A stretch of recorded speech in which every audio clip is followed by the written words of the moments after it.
আপনাদের সবাইকে আমন্ত্রণ জানাচ্ছি। আমি গোলাম রাব্বি নতুন আরও একটা পডকাস্টে। আমরা পডকাস্টে যে মানুষগুলোকে নিয়ে গল্প করি তারা সমাজে বেশ আলোচিত এবং তাদের নিজস্ব চিন্তা ভাবনা দিয়ে সমাজকে দেশকে অনেক দূর ইতিবাচকভাবে এগিয়ে নিতে চান। সেরকম একজন মানুষ হচ্ছে মাহবুব কবির মিলন। মাহবুব কবির মিলন ভাই, আপনি কিন্তু সোশ্যাল মিডিয়াতে একজন সরকারি কর্মকর্তা হিসেবে অনেক কিছুকে পাশ কাটিয়ে লিখতেন এবং সেই লেখাটার একটাই লক্ষ্য ছিল, সেটা হচ্ছে জনগণকে সঠিক তথ্যটা সেবাটা দেয়া। শুরুতেই যদি একটু কঠিন প্রশ্নের দিকে যাই, কেন আসলে ওএসডি হয়েছিলেন? আপনি তো ভালো কাজই করতেন এবং রেলপথ নিয়ে অনেক ডিজিটাল চিন্তাভাবনা ছিল। আসলে কাজ দীর্ঘদিন ধরেই করে আসছিলাম। রেলের কাজ তো 2015 সাল থেকেই আমি জড়িত রেলের সঙ্গে, ওতপ্রোতভাবে জড়িত ছিলাম। সেটা হয়তো আমরা পরে আসব। তো অনেক কাজ করতে তখনও যখন আমি ফুড সেফটিতে আসিনি নিরাপদ খাদ্য কর্তৃপক্ষে, আমি চিটাগংয়ে ছিলাম অনেক বছর পরিচালক বিনিয়োগ বোর্ডে ছিলাম চিটাগংয়ে। তো বিনিয়োগ বোর্ডে থাকাকালীন অবস্থায় আমার এই ডাইভারশনটা বা ইনোভেটিভ চিন্তাভাবনাগুলো আউট অফ মাই ডেস্ক, মানে আমার বিনিয়োগ বোর্ডের কাজকে ব্যাহত না করেই আমি সময়গুলো অন্য দিকে আমি লাগাচ্ছিলাম কাজে, এবং বেশ ভালোভাবে সাকসেসফুলি অনেকগুলো কাজ করেছিলাম দীর্ঘ কয়েক বছর ধরে। তো ওই কাজগুলো করতে আমার সেগুলো সোশ্যাল মিডিয়া দেয়া আছে এবং আমার একটু সংক্ষিপ্ত আকারে আমি দিয়েছি, আমার ফেসবুকে পিন পোস্টেই দেয়া আছে যে আমার কাজগুলো কি ছিল, করেছিলাম, সফলতা পেয়েছিলাম। তো এই কাজগুলো করতে আমি কিন্তু দেখেছি সবাই সাপোর্টিভ ছিলেন এবং আমি সবার কাছ থেকেই সাহায্য সহযোগিতা পেয়েছি। সচিব বলেন, সিনিয়র সচিব বলেন, তো প্রত্যেকটা ক্ষেত্রে তাদের সাহায্য সহযোগিতাই কিন্তু, এবং যারা আরও সাপোর্ট করেছিলেন, আমি অনেকগুলো কাজ আমরা মিলে আমি হয়তো তুলে ধরেছি, সবাই মিলে কাজটাকে সফল বা একটা পয়েন্টে নিয়ে যাওয়া হয়েছে, কাজটা আমরা সফলভাবে করতে পেরেছি। তো এই কাজগুলো করতে আমার এই যে প্রশ্নটা করলেন যে আমি কেন ওএসডি হয়েছিলাম, বা অনেকে আমাকে এখনও বলে যে 10 জন সৎ, আমি তো বলেছিলাম যে 10 জন সৎ কর্মকর্তা। আসলে ওই ভিডিওটা এখনও আছে, সেখানে কিন্তু আমি একটু আবেগপ্রবণ হয়েই কথাটা বলেছিলাম। ওই সময় বলেছিলেন যে আমাকে যদি সেই সময়ের প্রধানমন্ত্রীকে লক্ষ্য করে আমাকে 10 জন সৎ কর্মকর্তা দিলে পুরো দেশটাকে আমি চেঞ্জ করে দিই। মানে এই কারণে যে আমি যেহেতু একা অনেকগুলো কাজ করে ফেলেছি অলরেডি, দুর্নীতি, অনিয়ম অনেকগুলো, রেল থেকে শুরু করে, তো তখন আমার মনে একটা সাহস দেখা দিল বা সাহস এসে গেল। কারণ আমি জানি যে বারগুলো কোথায়, মানে একেবারে টপকায় উপরের লেভেলে না গেলে অনেক কাজ করা সম্ভব নয়। কেন সম্ভব নয়? দেখেছি প্রতিটা পদে পদে মাফিয়া সিন্ডিকেটের বাধা, দেখেছি অনেক ক্ষেত্রে এই মাফিয়া সিন্ডিকেটের কারণে মন্ত্রণালয়ের সচিব সাহেবরা কাজ করতে পারেন না ইচ্ছা থাকলেও, মন্ত্রীরা পারেন না ইচ্ছা থাকলেও, তখন ওইখানে নক করা ছাড়া এই কাজটা হবে না। কিন্তু সেই ক্ষেত্রে এই যে বক্তব্যটা দিলেন, এই বক্তব্যটা তো আপনি জাস্ট প্রস্তাব দিয়েছেন, সেই ক্ষেত্রে কোন মাফিয়া চক্র আপনাকে মন্ত্রণালয় থেকে সরিয়ে দিল? সেটা তো আমি জানি না, সেটা তো বলতে পারবো না। তবে পরের দিনে ওএসডি হয়েছে, আজ করতে তো পেরেছিলেন। এটা না বলি, সবচেয়ে বড় জিনিস হচ্ছে যে আমি ওএসডি হয়েছিলাম 2020 সালের 5ই অগস্ট। আমি ডেটটা একটু মনে করায় দিচ্ছি সবাইকেই। 5ই অগস্ট কিন্তু আমি ওএসডি হয়েছিলাম। তো তারপরে খুব কষ্ট পেয়েছি ডেফিনেটলি, যে এরকম কাজ বা এত আবেগ নিয়ে এরকম একটা আবেগের কথাবার্তা বললাম। আমি কল্পনাও করতে পারিনি যে আমি শাস্তি পাবো এটার জন্য। আমাকে তো ডেকে জিজ্ঞাসা করতে পারতো, বা একটা অথরিটি মিনস। কিন্তু অফিসিয়ালি কি আপনার ওই এটা ছিল যে আপনার ওই বক্তব্যের কারণেই নাখোশে আপনাকে ওএসডি করেছে? সেটা কিন্তু বলা হয়নি, পরে মামলাতে বলা হলো। ওএসডির কারণটা কিন্তু বলা হয়নি। ওএসডির সামারিতে, প্রধানমন্ত্রীর কাছে ওএসডির সামারিতে কী লেখা ছিল এটা আমি জানি না। আমার খুব আগ্রহ ওই ওএসডির সামারিটা দেখা। আমাকে যখন রেল থেকে ওএসডি করলো, যে আমাকে ওএসডির কারণটা কি দেখানো হয়েছিল জনপ্রশাসন মন্ত্রণালয় থেকে, এবং সচিব, প্রধানমন্ত্রী এবং কার্যালয়, এবং প্রিন্সিপাল সেক্রেটারি প্রধানমন্ত্রীর কার্যালয়, প্রিন্সিপাল সেক্রেটারি। মামলার কি হলো? পরে দুইটা মামলা হলো। দুইটা মামলার আদ্যপান্ত আর না বলি, মোটামুটি জবরদস্তি তো ছিলই। এবং মামলা করার আগেই আমাকে জনপ্রশাসন সচিব দিয়ে দেন। সেই সময় জনপ্রশাসন সচিব স্যার ডেকেছিলেন, কি বলেছেন সেটা না বলি, যদিও রিলেভেন্ট ছিল না, মানে এই যে কথা বলেছি আমি প্রধানমন্ত্রীর সঙ্গে দেখা হলে এই বলবো এই বলে, এগুলো কোনো কিছুই ছিল না। তবে এটা আমি ফেসবুকে লিখেছি, আমাকে যা যা বলা হয়েছিল সব ছিল মিথ্যা, একদম 100% মিথ্যাচার, আল্লাহ পাক সাক্ষী।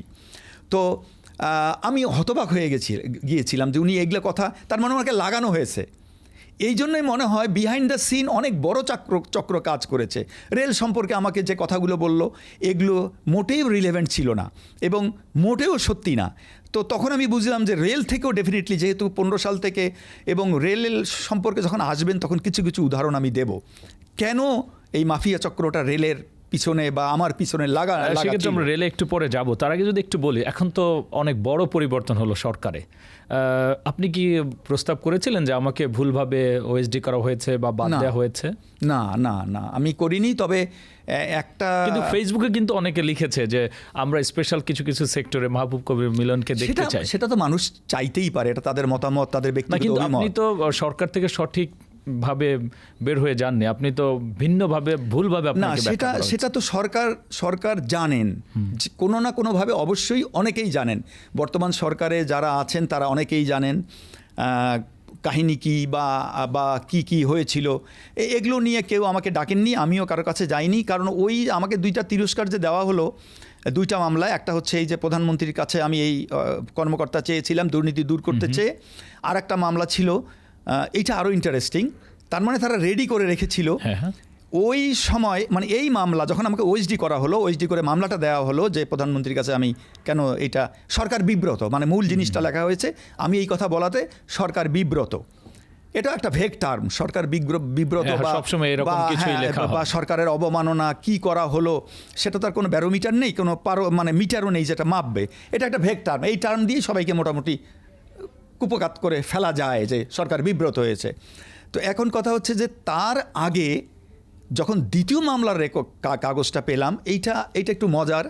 সেটা হচ্ছে যে সম্ভবত আমি ডেট তখন বের করেছিলাম, তারও 3 মাস আগে আমি একটা ফেসবুকে পোস্ট দিয়েছিলাম বিনিয়োগ বোর্ডের উন্নয়ন বা আমাদের দেশে এফডিআই মানে ফরেন ডাইরেক্ট ইনভেস্টমেন্টগুলো কিভাবে আসবে। সেই সময় কিন্তু কোভিড পিরিয়ডের কারণে আমরা জানি যে চায়না থেকে বিভিন্ন কোম্পানিগুলো বের হয়ে যাচ্ছিল, চায়না থেকে, যেহেতু ওটার উৎপত্তি স্থল।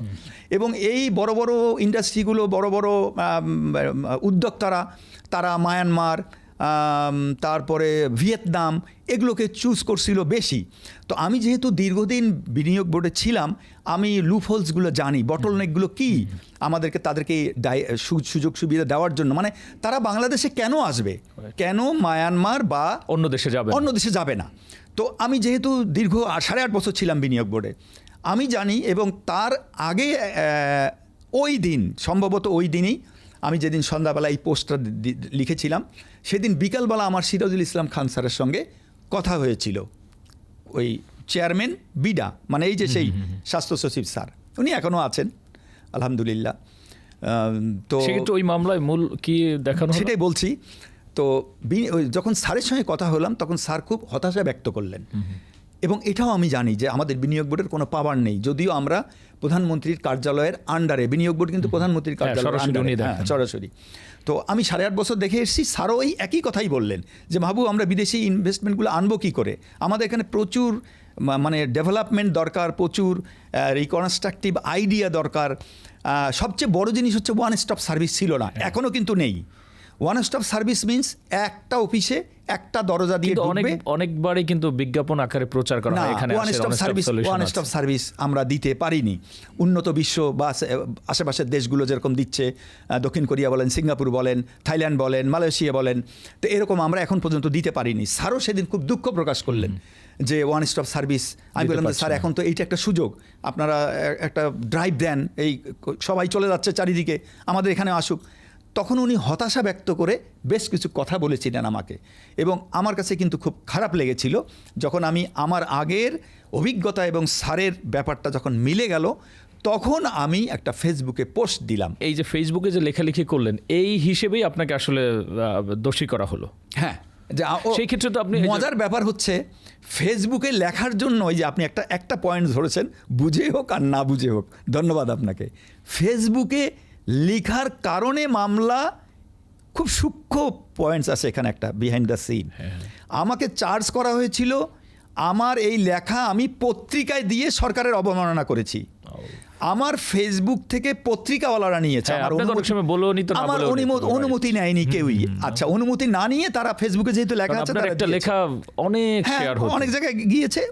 ওই কমপ্লেনটা ওইটাই ছিল যে আমি পত্রিকায় দিয়ে আমি এই করেছি। আচ্ছা, যাই হোক, সেটা কোনো ব্যাপার নয়। ফেসবুকে আমি দিয়েছি বা পত্রিকা আমি দেইনি সেটা অন্য জিনিস। আমি আর এগুলো অ্যাপিল করিনি। শাস্তি 2টা তিরস্কার। আমার চাকরি তখন 1 বছর 2 মাস ছিল। তো পরে আমি ওএসডি হওয়ার পরে তিরস্কার যখন পেলাম, তিরস্কার 2টা পাওয়ার পরে আমি চিন্তা করলাম যে এখন আমার পোস্টিং দেওয়ার, প্রমোশন তো দেবে না, ওএসডি হলে প্রমোশন দেয় না, কিছুদিন উইথহেল্ড থাকে, তারপরে প্রমোশন একটা টাইমে দেয়। তো পোস্টিং দিতে কোনো বার নেই। তো আমি জনপ্রশাসনে গেলাম, জনপ্রশাসনে এপিডি রুমে তখন গেলাম। এপিডি সাহেবকে বললাম, আমার জুনিয়র ছিলেন, যে তোমরা একটা পোস্টিং দাও আমাকে, ওএসডি তো অনেক দিন ধরে আছি, যে কোনো একটা মন্ত্রণালয় দাও। তখন ওই এপিডির সঙ্গে, এপিডি তার ভিতরের রুমে মিটিং করছিল এপিডির সঙ্গে, আরও তার সব কর্মকর্তারা ছিলেন, ডেপুটি সেক্রেটারিরা ছিলেন, অ্যাসিস্ট্যান্ট সেক্রেটারি ছিলেন, সবার সামনে। তো এপিডি বললেন যে স্যার, আপনার পোস্টিং তো হবে না। আমি কেন হবে না? বলে আমরা ফাইল পাঠিয়েছিলাম, ফাইল প্রধানমন্ত্রীর কার্যালয় থেকে ফেরত দিয়েছে, আপনার নামটা কেটে দিয়ে বাকি যাদের ছিল তাদের পোস্টিং দিয়েছে। তো আপনি প্রধানমন্ত্রীর কার্যালয় থেকে না বলালে এই ফাইল আর যাবে না, এটা স্বাভাবিক, এখান থেকে আর পাঠাবে না। প্রধানমন্ত্রীর কার্যালয়ের প্রিন্সিপাল সেক্রেটারি ছিলেন সেই সময় যিনি, নাম বলছি না, এবং প্রধানমন্ত্রীর সচিব যিনি ছিলেন, আমি জানি না ওনারা এত খেপা কেন ছিলেন আমার উপর, নাম বলছি না আমি। যাই হোক, তো ওনারা না বললে হবে না, আমিও ওনাদের কাছে যাব না। পোস্টিং ছাড়াই আপনার চাকরি শেষ হলো। আমি আর প্রধানমন্ত্রীর কার্যালয়ে যাইনি এবং ওনাদের সঙ্গে দেখাও করি। সেক্ষেত্রে আমরা যদি আরেকটি ইস্যুতে যাই, যে আপনি রেলপথ মন্ত্রণালয়ে ছিলেন এবং বলছিলেন যে সেখানে অনেক মাফিয়া কাজ করে, এবং আমরা সবসময় দেখি, এবং জনগণের স্বাভাবিক প্রশ্ন আপনিও ফেসবুকে অনেকবার তুলেছেন, রেলের টিকিট কাটতে গেলে কখনো কিন্তু টিকিট পাওয়াও যায় না, আর আসলে টিকিট ফাঁকাও থাকে না। মানুষ রেলের একেবারে ছাদে উঠেও ভ্রমণ করে, কিন্তু তারপরেও ব্যবসা কেন হয় না, এইটা তো আপনিও বের করেছিলেন। ব্যবসা তো বড় জিনিস, মানে রেলের লাভ বলছেন তো, লাভ, রেলের লাভ, টিকিট বিক্রি করে সারা ওয়ার্ল্ডে কোথাও লাভ, মানে ওইটার ব্যয়ের উপরে উঠতে পারে না, তাকে পরিবহনে যেতে হবে। পরিবহন থেকেই, মানে গুডস পরিবহন থেকে, এবং বিশাল বিশাল নেটওয়ার্ক তারা সব পৃথিবীতে, সব দেশে, সব রেলওয়েতে তারা দিয়ে, ওখান থেকেই কিন্তু টোটাল, মানে টিকিট এবং গুডস, যাত্রী এবং গুডস, এইটার থেকেই তারা ওভারকাম করে লাভের মুখ দেখে, ইভেন পার্শ্ববর্তী দেশে ইন্ডিয়াতেও। এখন কথা হচ্ছে যে আমাদের গুডস মাল পরিবহনে কিন্তু আমরা খুবই একেবারে একদম ন্যারো অবস্থায় আছি, একেবারে গ্রহণযোগ্য অবস্থানেই নেই।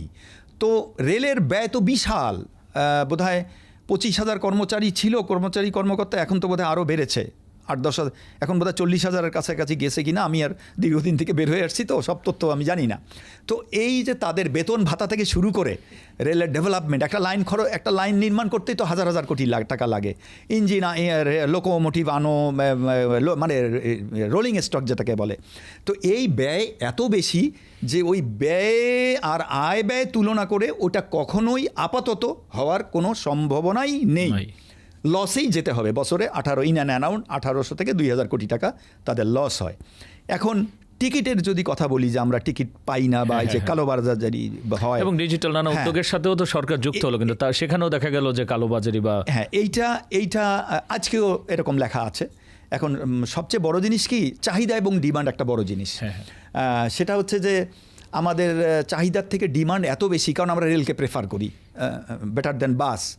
প্লেনে তো সবাই যেতে পারে না, এবং অনেকে আবার প্লেনের থেকেও ট্রেন পছন্দ করে, এই কারণে যে আমি যদি চিটাং যাই প্লেনে, আমাকে বাসা থেকে বের হয়ে এয়ারপোর্টে যে বসে থাকতে হবে, প্লেন কতক্ষণ, আবার প্লেন থেকে চিটাং এয়ারপোর্ট। তো এই করে দেখা যায় যে 1-1.5 ঘন্টা এদিক ওদিক হলে আমি ট্রেনে যাই চিটাং স্টেশনে নামতে পারি, প্রায় সেম। তো এই কারণে অনেকেই ট্রেন পছন্দ করে। তো এই ডিমান্ডটা, এক্সেসিভ ডিমান্ড হওয়াতেই এই কালোবাজারির সৃষ্টিটা হলো। তো কালোবাজারির সৃষ্টিতে এটা একেবারে কাঁচা টাকা, তো কাঁচা টাকা এবং হিউজ টাকা। কিন্তু এরপরে তো ডিজিটালাইজেশনের দিকে যা হলো, সেখানেও কালোবাজারি না হবে না, তো সেটাই আমি বলছি, সেটা আমি আসছি। তো এখানে এই কাঁচা টাকা এমনভাবে ছড়িয়ে পড়লো যে একেবারে মানে এই ব্যবসায় সবাই মোটামুটি নেমে পড়লো। এই যে আমরা বলি যে 5 মিনিটে টিকিট শেষ হয়ে গেল কি করে, এখনও আমরা বলি শেষ হয়, এইটার রেকর্ড রেলও জানে, এবং আমি পার্সোনালি সিএনএসবি আমি সহজে এখন পর্যন্ত করিনি, দরকার পড়ে না, কারণ এটা জানি আমি।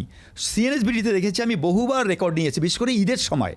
ওই আটটায় সার্ভার খোলে এবং 8:05 থেকে 10 মিনিটে যতগুলো টিকিট, নাম, মোবাইল নাম্বার, টিকিট নাম্বার সব রিপোর্ট কালেকশন করেও এমন কিছু পাওয়া যায়নি। এবং মজার বিষয় হচ্ছে ওই মোবাইল নাম্বারে আমি বহুবার ফোন দিয়েছি, ফোন দিয়ে বের করতে পারি নাই যে এটা কি কালোবাজারি নয়। জেনুইনলি তারা বলেছে আমি অমুক, আমি টিকিট পেয়েছি, অনলাইনে পেয়েছি বা কাউন্টারে। হ্যাঁ, তো এখন সমস্যাটা হচ্ছে কেউ যদি টিকিট কেটে সেটা কালোবাজারে বিক্রি করে, ওই যে আপনি বলেছিলেন যে স্পেশাল টিকিট বা ভিআইপি কালোবাজারি হয় না। ধরেন আমি মাহবুব কবির, আমার তো সবাই পরিচিত, এখন আমি ডিজি মহোদয়কে বললাম বা সচিব মহোদয়কে বললাম যে ভাই আমার 4টা টিকিট দাও, ব্যবস্থা, আমি অমুক দিন যাব। এখন আমি টিকিট নিয়ে যদি আমি বাইরে বিক্রি, যেটা হওয়ার কোনো সম্ভাবনাই নেই, কারণ আমি 4টা টিকিট থেকে, এটা তো একটা রেসপন্সিবিলিটি আছে। তো কাজে কেউ যদি নিয়ে কাউন্টার থেকে, কোনো লোক যদি কাউন্টারে যে 4টা টিকিট কেটে ও পিছনে যায় কালোবাজারে বিক্রি করে, এটা কিন্তু ধরার কোনো উপায় পাবেন না, একেবারে জেনুইনলি সে টিকিটটা কেটেছে। এখন কালোবাজারিরা ভোরবেলা থেকে লাইন দিয়ে, বিশেষ করে ঈদের সময় বা আগের দিন থেকে, আমরা তো সবাই জানি একবারে ওখানে রাত কাটাতো সবাই। তো সেক্ষেত্রে কেউ যদি এরকম 10 জন 15 জন 20 জন যদি দাঁড়ায় 4টা করে টিকিট কেটে কালোবাজারি বিক্রি করে, রোধ করার উপায় নেই। অনলাইনে টিকিট করে কালোবাজারে বিক্রি করলে উপায় নেই। এই জন্য এইটা প্রথম, মানে এই কথাটা বা এই স্লোগানটা প্রথম তুলেছিলাম আমি, ফেসবুকে দিয়েছিলাম এবং রেলে যে আমরা মিটিংগুলো করেছিলাম সেই মিটিংয়ে বলেছিলাম, অনেক চিন্তা করে। এটা এখনও সবাই স্বীকার করে যে কালোবাজারি দূর করতে গেলে, আপাতত কালোবাজারি দূর করতে গেলে অনেকেই বলে ট্রেনের সংখ্যা বাড়ান, ইঞ্জিনের সংখ্যা বাড়ান, লাইন ডাবল লাইন করেন, সাপ্লাই বাড়ান, তাহলে ডিমান্ড, মানে সাপ্লাইয়ের নিচে থাকবে ডিমান্ড, সাপ্লাই বেশি থাকলে কালোবাজারি হবে না। রাতারাতি তো বাংলাদেশ রেলে আমার সাপ্লাইকে টাচ করার, ধারে কাছে যাওয়ার মতো ক্ষমতা আমার এই সরকারের নেই, আমাদের নেই, ইনফ্রাস্ট্রাকচার ডেভেলপ কোনোভাবেই সম্ভব না। সেক্ষেত্রে আমরা বলছিলাম যে রেলের সাথে কাজ করতে গিয়ে আপনার সাথে মাফিয়াদের কিভাবে আসলে দূর আসছি, এখানেই ঘুরে আসছে, এটা শেষ করে আমি পরে বলছি। তো তারপরে এই হলো ব্যাপার। তো এখন আমরা যেটা বলেছিলাম যে না, যেহেতু সম্ভব না ইনফ্রাস্ট্রাকচারাল ডেভেলপমেন্ট রাতারাতি, তখন বললাম যে টিকিট যার ভ্রমণ তার, এই স্লোগানটা দিয়েছিলাম যে অন বোর্ড ট্রেনের ভিতরে চেক হবে এনআইডি নাম্বার, চেক না করেও করা যায়। এটা সহজও জানে, রেলও জানে। যেমন টিকিটের মধ্যে যদি আমি ছবি দিয়ে দেই, যেহেতু এনআইডি ভেরিফিকেশন হয়ে আমি রেজিস্ট্রেশন করি, রেল সার্ভারে আমার তথ্য আছে, আমার ছবিও আছে, তাহলে আমি টিকিটের মধ্যে যদি আমার ছবিটা লাগাই দেই, প্রিন্ট করি, তাহলে টিকিট চেকার যখন ছবিটা নেবে, টিকিট যার ভ্রমণ তার, মানে আমি মাহবুব কবিরের টিকিট দিয়ে আমি যাচ্ছি কিনা, তখন ওইটা ছবির সাথে ছবি মিলাইলে তো বুঝে ফেললো যে আমি যাচ্ছি। যদি আমি না হয় অন্য কেউ হয়, পানিশেবল অফেন্স। আর টিকিট পৃথিবীর কোনো দেশেই হস্তান্তরযোগ্য না, একমাত্র বাংলাদেশ ছাড়া। আমরা একজনের টিকিট দিয়ে আরেকজন করি। তাহলে এইটা যদি মানে ইমপ্লিমেন্ট করা যায় যে যার টিকিট সেই যাবে, তাহলে কালোবাজারিরা কার নামের টিকিট করে কাকে বিক্রি করবে, তাহলে কালোবাজারি চলে যাবে। একটু নিরাপদ খাদ্যের ইস্যুটা একটু আনতে চাই। ওই জায়গাটায় গিয়ে আপনার সাথে আসলে কি হয়েছে বা কি করতে চেয়েছিলেন? নিরাপদ, আচ্ছা, সেখান থেকে তো আপনার আগে বোধহয় নিরাপদ খাদ্য নিয়ে এভাবে বাংলাদেশে কেউ ভাবে না। আমি যাওয়ার আগে এবং এরপরে হয়তো ওই যে রেটিংগুলো শুরু হলো, শুধু রেটিং না, অনেক কাজ হয়েছে, আমি সেটাই বলছি, সংক্ষেপেই বলছি। সেটা হচ্ছে যে নিরাপদ খাদ্যে আসার পরে, মানে আমার আগে 15, 16, 17 3 বছর নিরাপদ খাদ্য কর্তৃপক্ষ অলরেডি চালু হয়ে গেছে। 15 সালে 2রা ফেব্রুয়ারি চালু হয়েছে, আমি আসলাম 17 সালের বোধহয় অগাস্ট মাসের কোনো এক সময়। তো এই 3 বছর আইন প্রণয়ন, অফিস কাঠামো, এগুলোতে তাদের ব্যয় হয়েছে। আমি আসার পরে শুরু করলাম প্রথম টেস্ট, একেবারে প্রথম সব পণ্য। তো আমার একটা মূল কাজই ছিল এইটা, যে খুঁজে খুঁজে বের করা, পণ্যগুলোকে টেস্ট করা, কি অবস্থা, পাউডার দুধ বলেন, লিকুইড দুধ বলেন, শাকসবজি বলেন, মাছ মুরগি বলেন, যে আমরা কি খাচ্ছি, এই গতি প্রকৃতি যদি আমরা বের করতে না পারি এবং যদি বের করে ফেলতে পারি, তাহলে সমাধানটা সহজ হবে। আমি যদি সমস্যা বের করতে পারি, সমাধানগুলো সহজ হবে। এবং আমাকে এই কাজে আমার চেয়ারম্যান মহোদয়, সেই সময় ছিলেন মাহফুজ সাহেব, স্যার ছিলেন ফুডের, তো স্যার আমাকে একেবারে ব্ল্যাঙ্ক চেক দিয়ে রেখেছিলেন কোনো কিছুতে, এবং সরাসরি চিঠি আমি দিতাম, চেয়ারম্যান স্যারের সাইন বাদ দিয়েই আমি চিঠি দিতাম বিভিন্ন সংস্থাকে, এই করব সেই করব সব কিছু নিয়ে। তো এই টেস্টগুলো হিউজ পরিমাণে আমি করেছি, যে আমরা মাছ মুরগি ডিম সবই টেস্ট করেছি। তো এখন এবং বাজারেরগুলোতে খুবই খারাপ অবস্থা, ইভেন সর্বশেষ আলু টেস্ট করা হয়েছে ময়মনসিংহ কৃষি বিশ্ববিদ্যালয় থেকে জাকির সাহেব। আমি আবার করতাম কি, সারা বাংলাদেশে যত রিসার্চ হতো টেস্ট এবং সব ল্যাবগুলো থেকে রিপোর্ট কালেকশন করতাম যে কোনটাতে কি আছে, যার ফলে আমরা খুব এনরিচ হতাম যে কোনটাতে কি পাওয়া যাচ্ছে, আমরা ওটা টেস্ট করে ওটা কনফার্ম হতাম।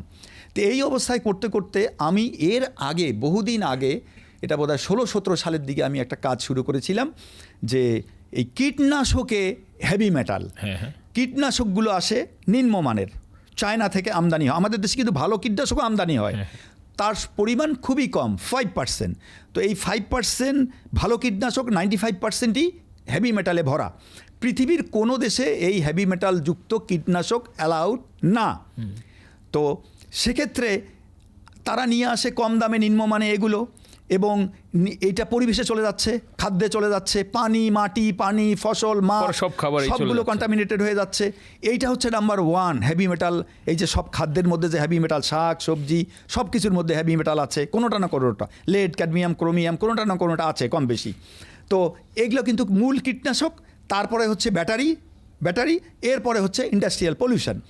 তো তখন চিন্তা করলাম, আমি তখন কিন্তু ফেল করেছিলাম এই কীটনাশক টেস্ট করা নিয়ে। আমি বহু দৌড়ঝাঁপ করেছি, একেবারে ওই যে পিটাক কমিটি পর্যন্ত গিয়েছিলাম, কিন্তু সেখানে সফল হতে পারিনি। কিন্তু বলছিলেন যে সেটাই বলছি, কীটনাশক টেস্ট করতে কেউ রাজি না, ইভেন ডিএই পর্যন্ত নয়। ডিএই যে বলে যে না কীটনাশক তারা টেস্ট করতে পারে, তারা বলে যে আমরা টেস্ট করি ইনগ্রিডিয়েন্ট, সক্রিয় ইনগ্রিডিয়েন্টস যেটা, মানে অ্যাক্টিভ ইনগ্রিডিয়েন্ট যেটা, সেইটা। কিন্তু নিম্নমান বা হেভি মেটাল যদি থাকে সেইটা তারা টেস্ট করতে পারে না, করেও না। ওরা বলে আমরা শুধু ইনগ্রিডিয়েন্টসটা টেস্ট করি। আর আমাদের প্রশ্ন হচ্ছে ওই যে হেভি মেটালটা, ইনগ্রিডিয়েন্টস কিন্তু কম থাকলেও ভেজাল, ইনগ্রিডিয়েন্টস যদি বেশি থাকে সেটাও ভেজাল। এবং আমরা এই কারণে আমি বলেছিলাম, ওই যে চ্যালেঞ্জ দিয়েছিলাম যে আমার কাছে রেজাল্ট দিতে, যে কি তারা সক্ষম। তখন কি কর্পোরেট কোম্পানিগুলো আপনাকে করলো? আসছি, আমরা জানি যে এইটা তারা টেস্টও করতে পারে না, তারা কিভাবে লাইসেন্স অনুমতি দেয় আমি জানি না, সেটা আমরা বলেছিলাম টেস্ট রেজাল্ট দিতে। এবং বলেছিলাম তাদের ল্যাব ভিজিট করার জন্য একটা কমিটি ফর্ম করে, সরকার কমিটি ফর্ম করে তাদের ল্যাব ভিজিট করুক, যে আসলে তারা কীটনাশক টেস্ট করতে পারে কিনা, না করেই তারা লাইসেন্স দিচ্ছে কিনা। ওই কীটনাশক টেস্ট করলাম, যেহেতু ফুড সেফটিতে এসছি, আমার আইনে আছে কীটনাশক টেস্ট করা যায়। কীটনাশক টেস্ট করে 95%। কিন্তু এখনো আপনি একটা দায়িত্বে আছেন এবং সেটি কর্পোরেট কোম্পানির সাথে, আপনারা কি সেখানে যেই কাজগুলো করতে পারেন ওগুলো কি ওখানে নিশ্চিত করেন? হ্যাঁ, যতটুকু পারি।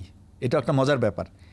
আমি যতটুকু পারি, যেমন ধরেন আমি ওখানে ডিম করেছি, ওখানে যত ডিম যায়, এবং শুধু আমাদের ওখানে না, ওগুলো প্যাকেট, কোম্পানি যে প্যাকেটগুলো ডিম, এই যে পূর্ণভা, তারপরে কাজী, এজি, কোয়ালিটি, সিপি, যত ব্র্যান্ডের যায়, এই ব্র্যান্ডেরগুলো টেস্ট করেছি। আমি ফিড সেফটিতে যখন ছিলাম তখনও টেস্ট করেছি, ওখানেও টেস্ট করেছি যে তোমাদেরকে এখানে দিতে হলে আবার টেস্ট রেজাল্ট দিতে হবে, আমরাও টেস্ট করেছি, দে আর সেফ। তবে এই এত অল্প সময় হয়তো আপনার যে কাজ বা চ্যালেঞ্জ নেওয়া বা সব বিষয় হয়তো উঠে আসা সম্ভব না। একটু একেবারে শেষ প্রশ্ন, সেটি হচ্ছে যে সামনের দিনে আসলে এই চ্যালেঞ্জগুলোর বিষয়ে বিভিন্ন দেশে কিন্তু এরকম আছে যে সরকারের বাইরে গিয়ে একটি শক্তি হয়ে কাজ করে, এরকম কোনো প্রেশার গ্রুপ হয়ে কাজ করার কি ইচ্ছে আছে? অনেকে বলছে, সবাই বলছে, কিন্তু আমি জানি না এই ফরমেশনটা কিভাবে হবে, কারণ আই এম টায়ার্ড, বয়স হয়েছে, একটা চাকরিতে আছি, এইভাবে একটা ফরমেশন করে অনেকেই বলছে, প্রায় লিখছে যে আমরা আছি, এটা কিভাবে হবে, গাইডলাইনটা কি হবে। ওই যে বললাম যে সবাই চায় যে আমি এটা থ্রো করি, আমি চাই থ্রো করুক, আমি আছি। এখন আরেকটা বিষয়, সেটা হচ্ছে আপনি যেই কাজগুলো করেছেন দেশের জন্য ভালো, এবং আমরা কিন্তু যারা সরকারি চাকরিতে যাই অথবা চাকরি করি সবাই কিন্তু প্রতিজ্ঞাই করে বসেন যে আমরা দেশ এবং মানুষের জন্য কাজ করব। তারা কিন্তু আপনার পাশে ছিল না, স্বভাবতই বলতে পারি দেশের পক্ষেও তারা সেভাবে কাজ করে না। তাদের জন্য কোনো নির্দেশনা আছে আপনার?